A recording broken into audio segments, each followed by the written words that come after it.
Should you be listening to a tier list on job strength in order to pick the best job where all the other ones are trash? In 14? No. I'm gonna start this video by slamming down FF logs on the Epic of Alexander Ultimate Clears, which is the hardest fight of 14, and you can see that every single job is represented here. Yes, some more than others, but this is the hardest fight in the game, and every single one of them has multiple clears. I have seen far too many tier lists defining what is a good job versus what is a bad job in 14. Far too many. I feel like they're playing on FOMO. I feel like they're playing on people's fears about, oh, I'm gonna be left out of my group. Oh, I'm gonna like pick the wrong thing. Oh my god, I come from World of Warcraft where, you know what, the balance there is kind of actually botched. I'm not gonna lie. But in 14, those kinds of articles just read like fear baiting. That's really what they read like to me. I know because I am literally sent these with, oh my god, you have talked a lot about the Sage. This tier list tells me to not play Sage. And I go, what? Or, oh my god, we should just completely not have any barrier healers because both of them are bad. I have been sent some very interesting things. How about the fact that the warrior takes the most damage of literally any tank because they have no cooldowns. So the hardest tank to heal is somehow warrior.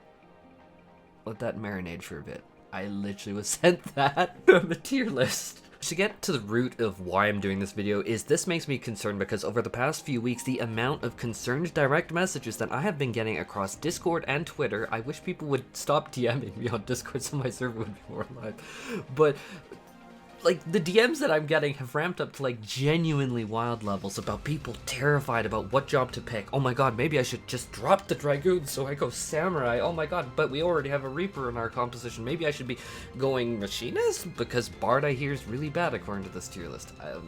Hence why I'm making this video, because I think it's important to try and stem the tide of concerns. Warriors are gonna get that. So tonight, the Savage patch is dropping, and with the inevitable deluge of concern and micromanagement of raid composition that has already happened, if I'm honest, I want to try and get my point across about like how to approach this without like flame broiling a bunch of random articles where I peace and love, respect and peace and love.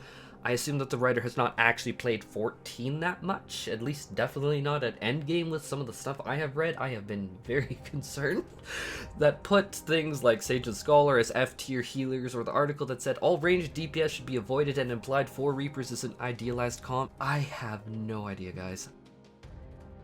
There's a few points that I want to touch here, and likewise timestamps are obviously going to be in the description as always. I should go to great lengths to make sure I give you all timestamps. Oh yeah, but I should say this is, because people want me to, is if this video helps you at all and you want to help support me and my channel, I would super incredibly appreciate if you dropped not a botched tier list on that like button, and can't daddy that subscribe button. The first point was literally the freaking hardest form of content by a significantly large margin. The actual try-hard Apex difficult content of Final Fantasy XIV, the Epic of Alexander Ultimate, has all jobs clearing it, and not just a few times, many times. And I got that point out really early out in the video, because if there was anywhere that a job wouldn't be represented because it was deficient in some way, would have been in that fight. But now let's dig a little bit deeper into that. What is the things that I'm saying behind that, like the read between the lines kind of thing? While I am not going to say Savage fights are easy, because that would literally insult not only the tremendous majority of actual raiding community, which a very small fraction of them ever even consider seriously progressing through ultimate fights, let alone clear them, but also every casual player that finds the first floor hard, which is more than fine. So I'm not trying to say they're easy, but Savage fights are situated in a way, and especially through progression and gear advancements over the weeks following the Savage raid tier release. To be frank, the DPS checks, the enrage timers, the time that you need to get X amount of DPS in, historically speaking, are fairly low in comparison. Or rather, maybe I shouldn't say low, but they are very manageable, very realistic. And yes, I am looking at you as well, E11S last tier, which was, for the record, a complete nightmare to get past with minimum item level, no echo, whatever you have to say, until people geared up with tombstone pieces and then after proceeded to laugh at that DPS check. The big hurdle where you might want to consider this, and it is a huge might to be sure, is if you plan to clear the entire tier in the first week or 2 weeks, in which case I'd respectfully consider you to be a fraction of the raiding player base, and that is likewise a monumental achievement to clear it so fast. That is definitely a big achievement, and I won't let anyone take that away from you. But past that point, past the 2-week mark, even with theoretical worse composition like multiple range DPS, and I speak from anecdotal experience, can clear, which I know is super scandalous. Multiple range DPS, oh my god. Now, I'm gonna put myself in the hot seat though, and I'll say that usually even with so-called not ideal compositions, in Rage, when you usually see in Rage, especially for the first few weeks, it's usually a byproduct of a few of the factors I'm gonna list here. First up is people dying and then being revived with a weakness debuff. That is very significant debuff. The second one is damage down debuffs from failed mechanics. You're gonna live, but if you have a few of these through the fight, it'll show. Thirdly is people not using the right food or potions, or them not correctly using their potions. I don't know, like randomly 40 seconds into the pull and not I'm not looking at you Reapers who try and pot with double and shroud, or flat out they don't understand the rotation and opener, which can cost a metric ton of DPS. Learn your opener please for your job, please, and practice on a training dummy before you go into Savage. Or fifthly, maybe they aren't aligning with the party's raid buff window, like throwing their biggest damaging abilities into Chain Stratagem, Battle Litany from Dragoon, Technical Stuff from Dancer, and the rest. All of those raid buffs should be aligned because they all stack up. Peace and love, my experience has usually been that the raid leaders that balk the loudest about group composition and micromanaging group composition fail at least a few, if not all of those points above. I'm not trying to do a call out, but usually it's most of them. Which now gets us to pretty fascinating impasse to really say, is where I'm currently ignoring a big point so far that a lot of people are going to be like, huh? But when I say it, you're going to totally get what I mean.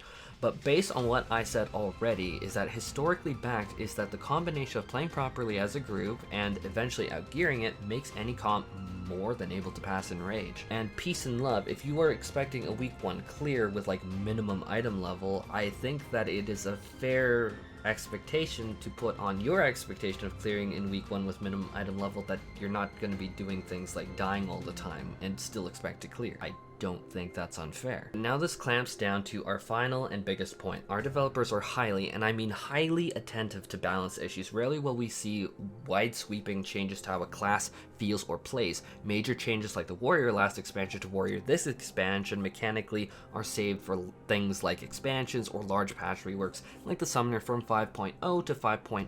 So will you expect like a big mechanical overhaul for like current patch 6.0 to like next one, or 6.0.1, you know what I mean, to like patch 6.0.5, which is doing tonight? No, I don't think you will. What the developers clearly do each patch cycle is provide jobs with that need a buff, some number buffs, number tweaks here and there, and they're very consistent and very diligent with that. Even if you might not be the biggest fan of simply number tweaks, there's no denying this history. So when it comes to what to pick or play or anything like that, just pick what clicks with you from a mechanical or gameplay or aesthetic standpoint. If you're worried about which melee DPS to play, I would really honestly just relax and calm down and just find out what fits you personally, what you actually enjoy playing, rather than worrying about some micro optimization that isn't even stopping people from clearing the Epic of Alexander. And if it's not stopping people from clearing that, I'm really sure it won't stop Savage clears. Plus, if you enjoy that job, you're wanting to improve on it and feel more motivated and more engaged, or at least likely more motivated and engaged, and probably are just gonna flat out do better on it. You know, when I've tried to like play jobs that didn't really click with me, I could like learn them, I tried to be motivated on them, like really genuinely tried, but I always was performing better on things that I just purely enjoyed. And